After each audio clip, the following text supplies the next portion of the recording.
Hi everybody, so it's Mel from Wakeful Nutrition at Wakeful Nutrition's headquarters, and I'm bringing you a little snack size video which is all about breakfast. And one of my most favourite breakfasts, aside from pancakes, is muesli. Now, I thought I'd do this because I get told quite a lot that muesli is bad for us, isn't it? Because people look at the calorie content, they look at the carb content and the sugar content, and we get freaked out because it's often much higher or quite a bit higher than some other breakfast cereals. So this time of year, because it's all the whole clean eating, get thin, detox diet thing, we're seeing Special K and cornflakes and other lighter, lower calorie cereals, but for me they just don't cut it.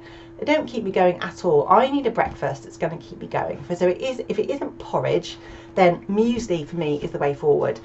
And here's the reasons why I like muesli, okay?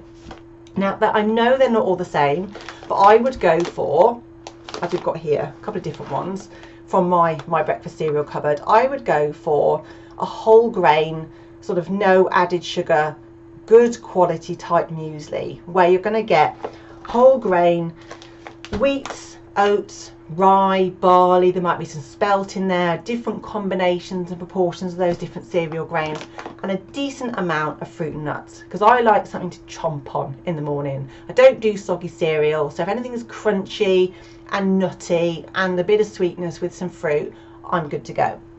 So what is it that I like about these breakfast cereals in my cupboard? Okay, so we've got whole grain cereals. So this is where we've got, in my mind, not that I tend to label foods good or bad, I've got good carbs because they're steady, slow release, so you're not going to get surges of sugar going into your bloodstream in the morning, which is going to make you want to crave more sweet things later.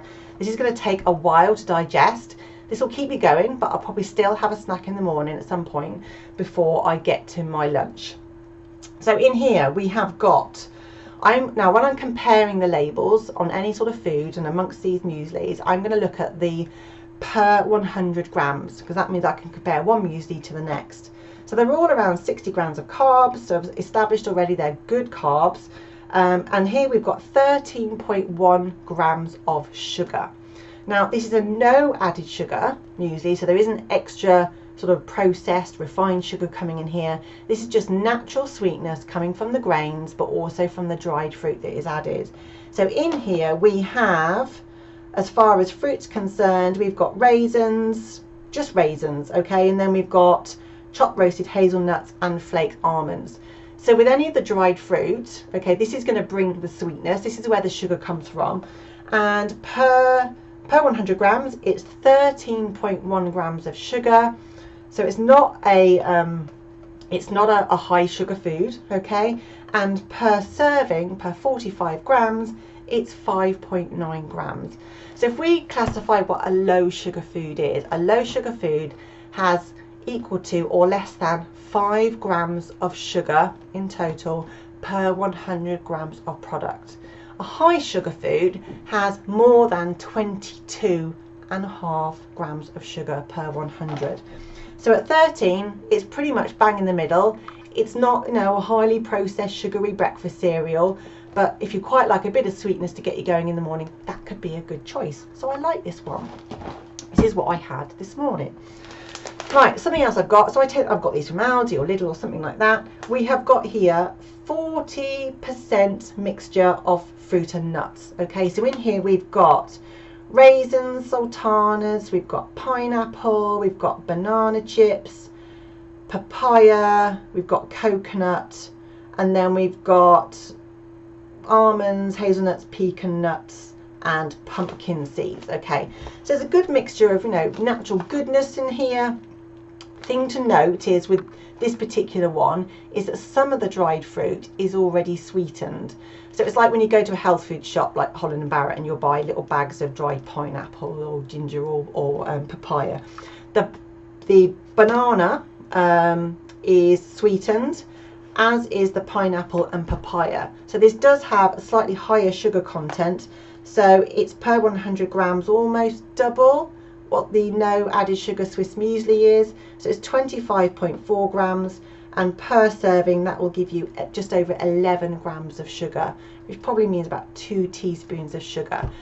But don't forget, most of that will still be naturally existing in the dried fruit and associated with some of the grains, but there will be some added sugar in here in terms of the sweetened banana, pineapple and papaya. Okay, so it doesn't say it's a low sugar or no added fruit, no added sugar products, but I like this. And I think what we've got to remember is that we don't need to eat the same breakfast cereal or have the same breakfast day in, day out.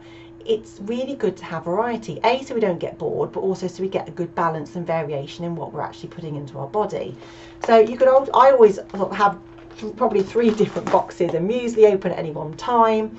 I will still buy the fully leaded sugary granolas, but I will often use them just as sprinklings on toppers for porridge, or add them into my muesli here, or put them onto yogurt, that sort of thing. But I do like granola. I like the sugary granolas. We do like them because they're sweet. So I would quite happily buy a bag of granola, stick it on the passenger seat and munch on it on my way home if I've done the shopping or something like that. So what I was quite pleased to see is the sort of the more recent introduction onto our supermarket shelves of the less sugary granolas. So I'm sure we will continue to see food producers reducing the sugar content in different products. So Kellogg's went all retro and brought us these lower sugar. So this has got, like the Alpenstyle, no added sugar granola. So what they've done here is, rather than shed loads of honey, which still comes in as an added sugar, or maple syrup, or just sort of bog standard sugar, we see sugar described on ingredients labels and food packaging in about 75 different ways. It becomes a minefield trying to work out what's in our food.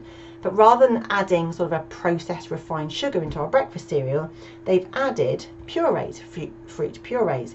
So this is a whole grain barley, oat and rye, and you've got some wheat and oat flour in there as well, breakfast cereal. So you've got good, again, whole grain, slow release carbohydrates in here. You've got date paste and banana puree. So it's the sort of thing that they've taken on an industrial scale that you might have done if you've ever made your granola at home, in terms of adding maybe some fruit or apple purees to help sweeten it. You've also got some coconut in here and a little bit of barley as well. So I think that's quite a clever way of adding sweetness. And I like dried fruit because, aside from, okay, it has a higher sugar content, we mustn't forget that we need to look beyond just the single nutrients. That when we're looking at dried fruit, we've got fibre in there, we've got antioxidants, we've got all sorts of other vitamins and minerals coming from that fruit. So I have this either on its own or mixed in with the other cereals, and I do notice a difference, but I still get that crunchy nuttiness that I associate with an ordinary granola. So those are the options in terms of what you might be able to look out for. Traffic light labels are a really good at a glance way on the front of the packet as well, that will highlight foods that are lower or moderate in sugar content. So if it had less than 5 grams of sugar per 100, it would have a green label, and for probably most of the mueslis that you're looking at, you'd probably get an amber label because it's a moderate sugar content, not a high sugar content. With the granolas, do look out if you're interested for the no added sugar or reduced sugar varieties out there. Now, portions. Okay, this is my portion of muesli that I had this morning. Okay, now the recommended serving size is 45 grams. I weighed out mine and this is about 80 grams, and quite typically many of us will have half or double, if not triple, the amount of the recommended serving size. Now what we have to bear in mind with cereals is that quite often they may well say to be enjoyed as part of a healthy breakfast. So I think realistically, gone are the days where we'll sit down and we'll have a little bit of cereal, maybe a piece of fruit, a yogurt, a piece of toast, as well as your fruit juice and your cup of tea or coffee. I know a lot of people are pressured in the morning. It's get it down and get out the house, or take something that you can eat on the way. So it's probably the reason that I will have a bigger bowl of cereal, because I'll sit down and eat this with my cup of tea. I haven't really got much time for faffing because I've got a school run to do and I've got to get on with work and the job at hand. So don't be worried if you do have more, but bear in mind that if you're looking at your total sugar intake for the day, and we were told now that we're not meant to have more than 30 grams a day, you might need to factor in a multiplication factor in terms of the amount of sugar that you read on the label. So that's all from me at the moment. Enjoy your breakfast, whatever you're having. If you've got any questions or comments below, please do post them. If you want to follow me on Wake Coming Nutrition on YouTube, please do. There'll be more to come. And I hope you have a lovely day. Catch you later, guys. Bye.